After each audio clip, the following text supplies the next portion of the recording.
한국인들이 중국을 싫어하는 이유. 해당 영상은 중국을 혐오하는 영상이 아니니 오해하지 말아주셨으면 좋겠습니다. 제가 기사를 보다가 재밌는 기사를 발견해서 자세히 들여다보게 되었는데요. 한국을 포함한 일본, 호주에서 87%씩이나 중국을 비호감으로 생각한다는 기사였습니다. 이는 5명 중 4명이 싫어한다는 수치인데, 우리는 우리들의 기성세대들부터 반중 감정이 있었다는 것은 알고 있었지만 MZ세대에 들어선 현재 그 감정의 골은 더욱 깊어져만 가는 것 같네요. 저 또한 온라인상에서 비신사적이거나 상식을 벗어나는 글 혹은 영상을 우연히 보고 난 후 그것이 중국이라는 것을 알게 되면 자연스레 고개를 끄덕이는 저를 발견하곤 합니다. 하지만 우리의 어린 시절 중국에 대한 이미지는 나쁘지 않았습니다. 한국 남자라면 누구나 홍콩 영화, 중국 영화를 보며 어린 시절을 보냈고, 그중 이소룡, 이영걸, 성룡, 주윤발 등을 빼놓는다면 우리의 어린 시절 문화생활을 설명할 수 없을 정도로 중국 배우들의 파급력은 상당했기 때문입니다. 그로 인해 중국에 대한 이미지는 상당히 친화적이었습니다. 영화에 나오는 중국 여배우들의 미모도 상당히 좋았고요. 한국은 과거 역사적으로 일본과의 트러블이 있었습니다.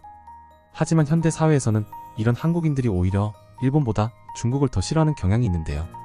왜 비호감인지에 대한 이유는 여러 사람들에게 질문을 던져도 그냥이라는 답변이 돌아오기 일쑤입니다. 그냥 남들이 싫어하니까 라는 이유 말고 왜 한국인들은 중국을 싫어할까요? 당신의 호기심. 시작합니다. 폐쇄성. 중국은 대표적으로 폐쇄성이 강한 나라입니다. 여기서 말하는 폐쇄성이란 본인들이 만들거나 제작하는 것들이 중국 내에서만 소비된다면 괜찮다는 식의 인식이 강합니다. 중국은 워낙 인구가 많기 때문에 수요층이 어마할 수밖에 없는데요. 그렇기 때문에 무언가를 제작할 때 일정 수준의 수요만 확보된다면 타국의 도움은 필요 없게 되는 것입니다. 결국 우리끼리 만들고 우리끼리 쓰면 된다 주의가 강합니다. 그렇다 보니 타국 소비층은 그들에게 큰 고려 대상이 아니게 타국과의 협력이나 교류가 취약할 수밖에 없겠죠. 그렇기에 중국 기업들이 외국 기업을 방문한다거나 협력을 요청한다거나 하는 일은 꽤나 드문 일이라 볼 수 있습니다. 교류가 적으니 당연히 친해지기는 어렵겠죠. 이렇게 중국은 내부를 더욱 단단하게 하기 위해 중화 사상을 강조하는 정책들을 몇십 년째 강조하고 있습니다. 이는 세계와의 교류를 더욱 잠그겠다는 의미로 해석될 수밖에 없습니다. 역사적 아픔. 중국은 역사적인 치욕이 있습니다. 근대 시대에 들어온 이후 중국은 서양 세력에 의해 아픔을 가진 나라입니다. 서양은 중국을 본인들 취향대로 바꾸려고 하였던 역사가 있는데요. 그렇기에 대부분의 중국인들은 서양에 대한 반감을 가지고 있습니다. 이들은 중국이 다시 세계 패권을 가져야 한다고 주장하고 있는데요. 시진핑이 집권한 이후 이 문제 또한 더욱 심화되고 있습니다. 친북 정책. 중국과 북한이 친밀한 관계라는 것은 누구나 아는 사실입니다. 전 세계 유일한 분단 국가인 한국은 북한과 아직 전쟁 중이며 우리는 북한과 친해질 수 없는 나라입니다. 우리의 적인 북한을 감싸안는 중국의 정책들이 꽤나 많은데요. 기술을 준다거나 북한이 핵실험을 할 때마다 별다른 조치를 취하지 않는다거나 하는 점 등이 있죠.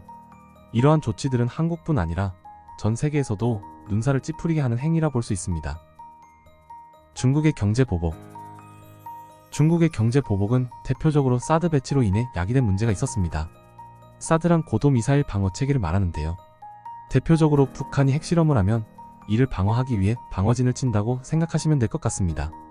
2016년 1월 북한의 핵실험 후 혹시 모를 상황을 대비하기 위해 주한미군은 사드 배치에 돌입합니다. 이후 한국 국방부와 주한미군은 본격적으로 사드 배치 문제를 검토해 해당 해 7월 사드 배치를 공식화하고 국내 배치 장소를 경북 성주로 결정했습니다. 이에 중국은 한국의 사드 배치를 한국이 미국의 중국 포위 전략에 가담하는 것이라 해석해 강하게 반발하게 되는데요. 이 사건을 계기로 한국과 중국의 관계가 심각하게 악화됩니다. 중국은 이를 보복하기 위해 한국을 방문하는 중국인 관광객이 급감하도록 하였고, 이는 무려 6년 동안 유지되었습니다. 이로 인해 한국에 있는 면세점과 공항 등 관광객을 상대하는 업체들에게 큰 타격을 주었으며, 현대자동차와 롯데마트 등 중국에 진출한 기업과 한류 관련 문화산업도 심각한 피해를 입게 됩니다. 또 최근에는 미국 제품인 아이폰 사용을 금지함으로써 애플 매출에 타격을 입히기도 하였습니다. 억지 주장. 중국은 이상하리만큼 근거 없는 소리를 자주 합니다.